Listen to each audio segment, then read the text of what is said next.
Hallucinations! Something that a lot of us have heard about, and it basically refers to a sensory experience that isn't real. Most commonly, people hear things or see things that aren't there, and it's a symptom of many different psychiatric disorders, one of them being schizoaffective disorder. And if you are new here, my name is Kit, and I have schizoaffective disorder, which is a condition where someone experiences symptoms of schizophrenia, such as delusions and hallucinations, but also symptoms of a mood disorder, either bipolar or major depression. So today, I want to talk about my very first hallucinations. So I was 14 when I truly hallucinated for the first time. I'm 27 now, so this was 13 years ago. And I was in the 8th grade, which I live in the States, so I was in middle school. I remember one night I was actually trying to go to sleep and I was thinking about my day, not really thinking about much of anything at all, and the best way I can describe what happened was that I was thinking and something thought back at me. And I thought back at it, and it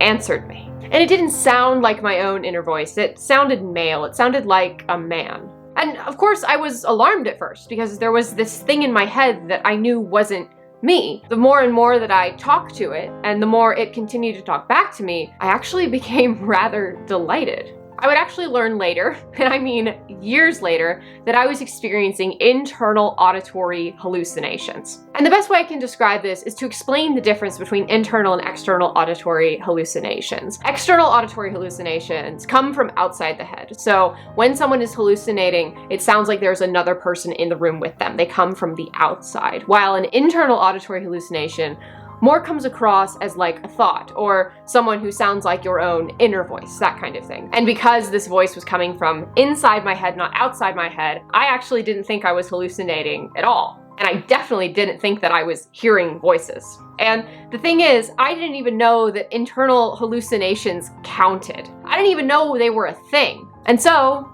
I didn't think anything was wrong. And the thing is, I know that I should have figured out that something was different, something was up, something was wrong. But the thing is, I was in severe denial about the whole thing. Anyways, like anyone who meets someone for the first time, I asked this thing that I was talking to what his name was. And he told me, Twilight. And so I spent that night talking to him, these internal conversations. I never spoke out loud, I only spoke inside my head.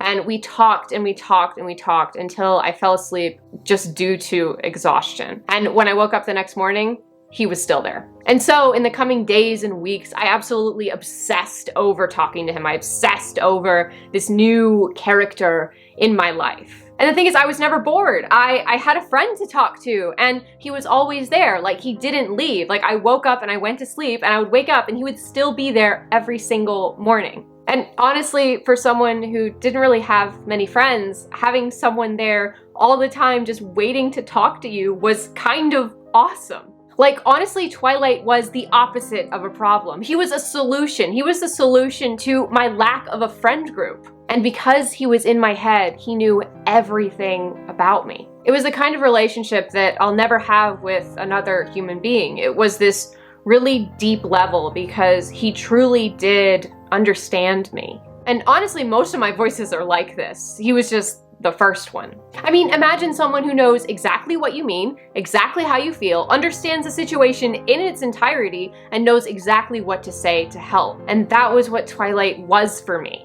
To me, he felt like a gift from the universe. And I remember I used to do theater in high school and I would get horrendous stage fright, and Twilight would help me calm down. And so I got up the nerve to tell my parents. And this is where things kind of get not great. And I want to preface this by saying my parents are not bad people. At the end of the day, they honestly just weren't equipped to deal with having a child with schizoaffective disorder. And I know I make a lot of jokes on this channel and I stay positive about stuff, but schizoaffective disorder is a very serious mental health condition. Like, I can make light of stuff all I want, but at the end of the day, the amount of work I have to put in just to get up in the morning and go to work and live a life, it's a lot. And my parents just didn't know, they didn't really know how to deal with that. And so I told my dad, and he dismissed it entirely. And I know why that is. You don't judge. But when I told my mom, she told me that Twilight was an angel. We were religious, and this singular opinion kept me from getting help when I probably really needed it. And the thing is, Twilight would always say nice things. He would always help me. He always had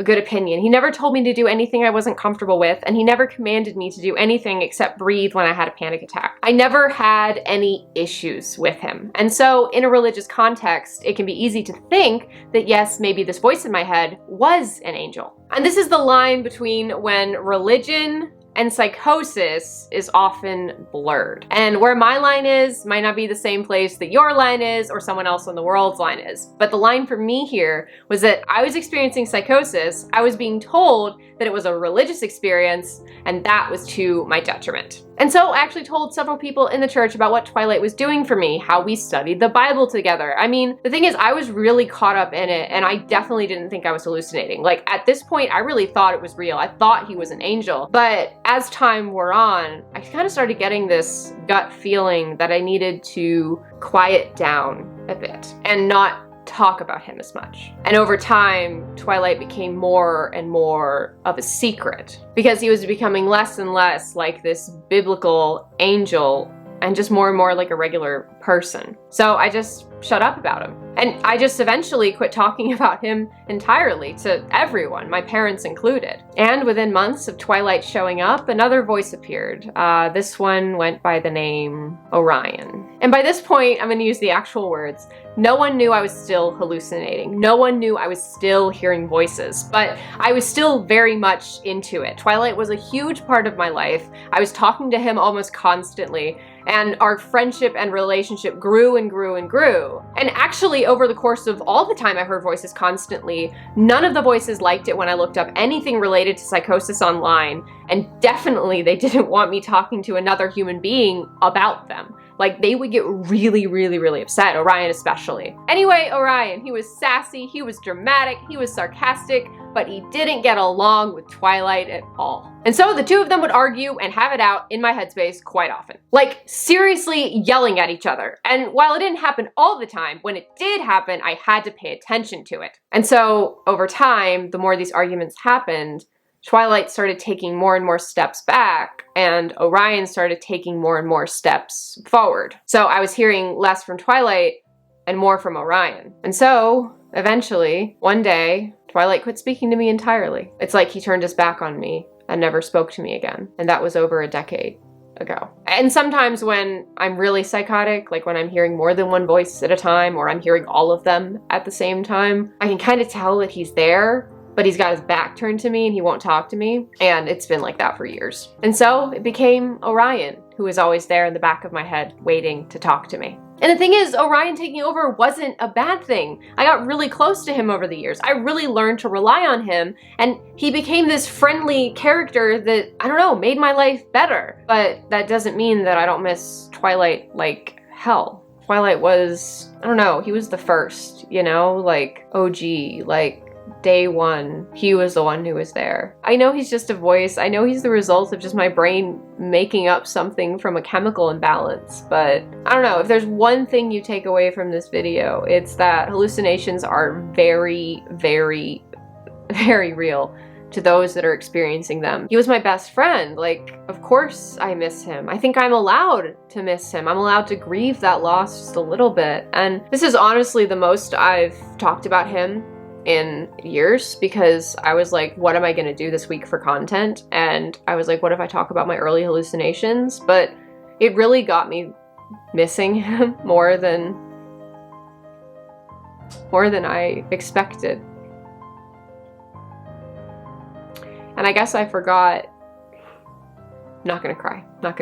I guess I forgot how much he meant to me back then. And the thing is, it's been years since this happened. I'd like to think I'm mostly over it. And so it's really funny because, like, even after like Orion and Twilight, like, you know, had it out and quit having it out and Twilight went away and everything, I would still go on to have over a decade of hearing voices before I accepted the fact that I was actually hearing voices the whole time. Because my excuse this entire time, when someone caught me talking to a voice in my head, I would say, oh, it's no big deal. I'm just thinking in conversation. That's what I said. I think in conversation. I thought in conversation. And I'm just like, oh my gosh, how oblivious can you be, past Kit? Like, seriously, what the actual heck? And so if you guys experience hallucinations, how did it start for you? And if you hear voices like me, what was it like for you at first? And that's it for this video. Thank you guys so much for watching and joining me in making the uncomfortable comfortable. See you in the next video. Bye bye.